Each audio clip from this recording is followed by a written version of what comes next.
Hello everyone, welcome to my channel daily dose with MD में आपका स्वागत है। आज की कहानी है नारियल के पेड़ की। कैसे हुआ नारियल का जन्म? क्या आप जानते हैं कि नारियल का जन्म के पीछे एक बड़ी रोचक कथा है। यह ऋषि विश्वामित्र से जुड़ी हुई है। आइए जानते हैं। नारियल के जन्म की कहानी प्रतापी राजा सत्यव्रत से जुड़ी हुई है। ईश्वर पर अटूट विश्वास रखने वाले राजा सत्यव्रत को स्वर्गलोक का अलौकिक सौंदर्य सदा आकर्षित करता था। वर्षों से पृथ्वीलोक से स्वर्गलोक जाने की कामना उनके हृदय में दबी हुई थी, किंतु ज्ञान के अभाव में वे उसे यथार्थ रूप में परिणति नहीं कर पा रहे थे। एक बार राजा सत्यव्रत के राज्य में भयंकर सूखा पड़ा। इन स्थिति में राजा ने धन धान्य से अपनी प्रजा की भरपूर सहायता की। राजा की सहायता प्राप्त करने वालों में ऋषि विश्वामित्र का परिवार भी सम्मिलित था, जो विश्वामित्र की तपस्या के लिए वन चले जाने के पश्चात भूखा प्यासा भटक रहा था। जब विश्वामित्र तपस्या से वापस आए, तब राजा सत्यव्रत की भूरी भूरी प्रशंसा करते हुए उनकी पत्नी ने उन्हें बताया कि कैसे उनकी अनुपस्थिति में उपजी विषम परिस्थितियों में राजा सत्यव्रत ने उनके परिवार की सहायता की। यह सुनकर ऋषि विश्वामित्र आभार व्यक्त करने राजा सत्यव्रत के दरबार में पहुंचे।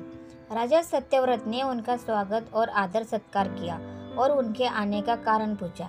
ऋषि विश्वामित्र ने अपने परिवार की सहायता के लिए राजा का आभार व्यक्त करते हुए उन्हें वरदान मांगने को कहा। राजा सत्यव्रत ने अपने हृदय में दबी स्वर्ग जाने की कामना और जाने का मार्ग बता दी। राजा को वरदान देते हुए विश्वामित्र ने अपने तेज और शक्ति से एक ऐसे मार्ग का निर्माण किया जो सीधा स्वर्ग को जाता था।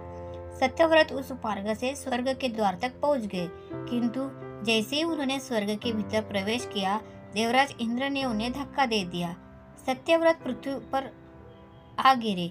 उन्होंने देवराज इंद्र की दुष्टता का वर्णन जब विश्वामित्र से किया, तो वे अत्यंत क्रोधित हुए और देवताओं के पास पहुंचे। देवतागण विश्वामित्र का बहुत सम्मान करते थे, किंतु किसी मनुष्य को स्वर्गलोक में प्रवेश देने वे तैयार नहीं हुए। अंततः इस समस्या का एक हल निकाला गया। ऋषि विश्वामित्र ने पृथ्वीलोक और स्वर्गलोक के मध्य एक सद्य स्वर्गलोक का निर्माण करवाया, जो राजा सत्यव्रत के लिए था। देवताओं को इसमें कोई आपत्ति नहीं थी। राजा सत्यव्रत भी प्रसन्न थे, किंतु नए स्वर्गलोक के संबंध में ऋषि विश्वामित्र चिंतित थे। उन्हें डर था कि कहीं तेज हवा के झोंके से उनका बनाया स्वर्गलोक डगमगा न जाए। ऐसे में राजा सत्यव्रत पुनः पृथ्वी पर गिर पड़ेंगे। इस समस्या का निदान करते हुए उन्होंने नवीन स्वर्गलोक को सहारा देने पृथ्वीलोक से नवीन स्वर्गलोक तक एक मजबूत खंभे का निर्माण किया। माना जाता है कि इस खंभे का तना बाद में एक पेड़ में परावर्तित हो गया और राजा सत्यव्रत का सिर इसका फल बन गया। इस पेड़ को ही नारियल का पेड़ और राजा के सिर को नारियल का फल माना जाता है। यही कारण है कि नारियल के पेड़ बहुत ऊंचे होते हैं और उसके फल बहुत ऊंचाई पर लगते हैं। कथानुसार पृथ्वीलोक और स्वर्गलोक के मध्य लटके होने के कारण राजा सत्यव्रत को न इधर का न उधर का उपाधि दी गई। यही थी नारियल के जन्म की रोचक कहानी।